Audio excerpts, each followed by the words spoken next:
Buenas noches, muchas gracias. También, como lo hizo Danilo, en el nombre del grupo que integramos, agradecemos esta presencia, esta comprensión.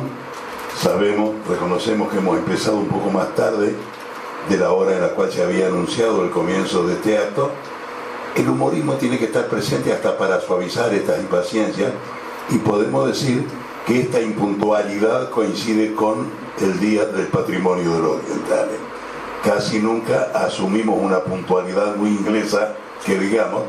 pero sí está dentro del patrimonio general y tribal la comprensión colectiva, porque cuando se reconoce que la tardanza o el retraso han tenido sus causas que pueden ser explicadas, todos lo entienden y todos, como lo podemos presenciar ahora, están presenciando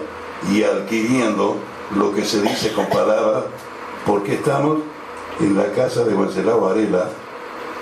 Más todavía, estamos con Wenceslao Varela del mismo modo que estamos con Uruguay Nieto, con Santiago Chalar, con todos los compañeros que han pasado y continúan pasando, no en el sentido de irse, sino transcurriendo con la palabra tradición, para respetar no solo su etimología, sino su credo. Alguna vez dijimos en este mismo lugar, y lo compartíamos con el propio Uruguay Nieto, que tiene una etimología hermosa la palabra, cosa que nos insinuó una vez que la buscáramos Osiris Rodríguez Castillo, y le hicimos caso, y nos encontramos con que tradición es una voz que viene del concepto traer, pero traer no para vivir con una nostalgia, solamente con ella, sino para reproyectar lo que se ha traído, inculcarlo en las generaciones que nos van sucediendo, y a nuestra vez sentirla como propia, muy detrás del esternón, y no solo detrás del esternón, sino en los caracuces y en todo nuestro ser. La tradición no como una reverencia gratuita tampoco a los antepasados para después quedarnos quietos, sino para reproyectarla, como acabo de decir, como un compromiso. Y sabemos que Uruguay Nieto lo sentía y lo vivía de ese modo. Aquí mismo, en esta casa de Wenceslao, hizo sus charlas, sus reflexiones. Lo hemos escuchado alguna vez en su propia casa, en José Pedro Varela, casa que sirvió inclusive como sala de maquillaje y como hospedaje para los cantores que iban a integrar los elencos del Festival Folclórico, movimiento que contó con el padrinazgo inmediato de Uruguay Nieto y toda su familia. Con él hablamos alguna vez o varias, cuando se estaba proyectando, cuando estaba solo en una intención, la película Gurí, en cuyo argumento y en cuyo lote de sugerencias también tuvo que ver Uruguay Nieto, incluyendo la presencia del hijo Niño, que toma parte activa, actoral, en esa película, que quedó como un testimonio de lo que se puede hacer también con la cinematografía, especialmente cuando esta se propone y logra recrear obras clásicas, o por lo menos la idiosincrasia de seres que nos representan permanentemente. Por eso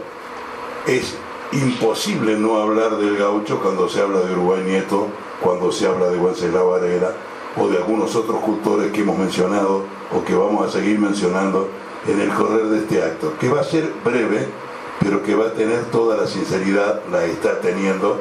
del caracú que habla cuando las palabras son insuficientes, para reconocer y exponer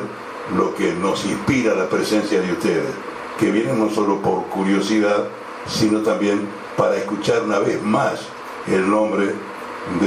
o los nombres de estos personajes que hoy nos convocan. Hace un momentito, y antes de que comenzara el momento oficial o programado de esta charla,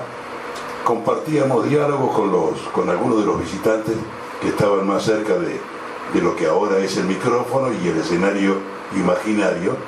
y recordábamos, entre otras cosas, brochazos anecdóticos, tanto de Wenceslao Varela como de Uruguay Nieto. Uruguay Nieto hablaba aquí algunas veces del traje, de la vestimenta, de las indumentarias, no solamente la campesina, sino también la urbana, con grandes conocimientos de causa en lo que concierne a durabilidad de la vigencia de cada una de las prendas, parte de las cuales se han dejado de usar y de las que solamente tenemos testimonio curioseando un dibujo, una pintura o una crónica bien hecha donde se describen esta forma de vestimenta. Él disertaba sobre estos hechos y algunas veces nos invitaba, nos sugería que presenciáramos cuadros, no solamente los de Blanes, sino que podíamos ir hasta algunas ilustraciones supuestamente humorísticas como la de Molina Campos. Don Florencio Molina Campos, que logró una gran popularidad con sus personajes, entre ellos Areco, que a su vez se popularizó merced a la difusión de los almanaques de alpargatas. Este autor, el nombre de este autor es el mismo nombre de un museo que funciona en el partido de Moreno en la Argentina, y allí fue una vez Uruguay Nieto a presenciar todos aquellos cuadros. Los pudo ver de cerca, algunos los conocíamos solo por referencias las cuales compartimos precisamente en charlas realizadas familiarmente acá. Y recordábamos, y recién lo confesábamos, que cuando regresó Uruguay Nieto de la Argentina luego de esta experiencia, le preguntamos: y profesor don Uruguay, ¿qué le pareció el Museo Molina Campos? Suspiró hondamente, creo que lagrimeó, y dijo: vengo muerto, por la cantidad de cosas vivas que había visto y que lo habían conmovido. Y pudo reconstruir a primeras vistas, muy cercano a los lienzos o a los cartones pintados en acuarela y otros en óleo, algunos detalles que no dejan de ser curiosos, porque aquí mismo con Wenceslao, con Serveto Cortabarría y con otros tradicionalistas, se habló alguna vez de la bota de potro y la diferencia entre una bota de potro argentina y otra oriental. Parecería que no hay ninguna, y hay diferencias. Y se habló de un detalle que también lo estuvimos comentando acá, sobre la costura de la vaina de cuero usada por el gaucho para contener su cuchillo o su facón. No es igual la costura que hace el gaucho argentino a la costura que hizo el gaucho oriental. Y Wenceslao Varela confesaba, con todos los conocimientos que tenía, confesaba también sus desconocimientos, y dijo: pensar que yo me enteré de esa diferencia mirando los cuadros de Molina Campos, antes no me había dado cuenta. Estos detalles pueden aparecer también en la versificación, cuando leemos o volvemos a leer poemas de Carlos Rollo o del propio Wenceslao Varela. Nos encontramos con una cantidad de detalles, tanto en la parte descriptiva como en la parte que se refiere a la acción de una novela, de un cuento, de una buena composición en verso. Por eso, cuando Uruguay Nieto se fue sin resolverlo de este país, de este medio, de este lugar, de esta familia grande, integrada por gauchos o por descendientes de gauchos, aun cuando no desciendan directamente por sangre, sino por convicción y por vivencia, cuando dijo adiós a este lugar para irse a una estancia celestial, dejó su nombre de tal modo grabado en cada uno de nosotros, que aun cuando esta noche acaso no pueda estar presente la plaqueta grabada de la cual se vino hablando, porque por razones de algún inconveniente artesanal tal vez no pueda estar presente esta noche la placa en cuestión, pero a partir de mañana o de pasado mañana el público podrá entrar y visitar. Nosotros desconocemos lo que dice el rótulo, lo que dice la inscripción, pero no dudamos que compendia un sentimiento muy sincero para don Uruguay Nieto, cuya casa fuera de todos y continúa siéndolo. Algunos familiares suyos vivieron durante un tiempo en mis viejos pagos de Cerrillos, y yo, cuando iba a visitar a mis familiares, visitaba también a los familiares de Uruguay Nieto, porque sabía que la conversación se iba a desprender sola.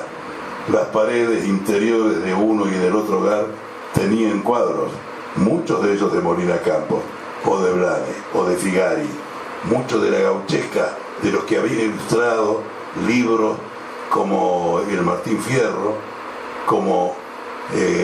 los poemas de Amado Ansi, ilustrados también por pintores argentinos y uruguayos en algunos casos. Eran los temas de conversación que más teníamos. y cuando aparecía alguna duda en nuestro planteamiento y en nuestras confesiones,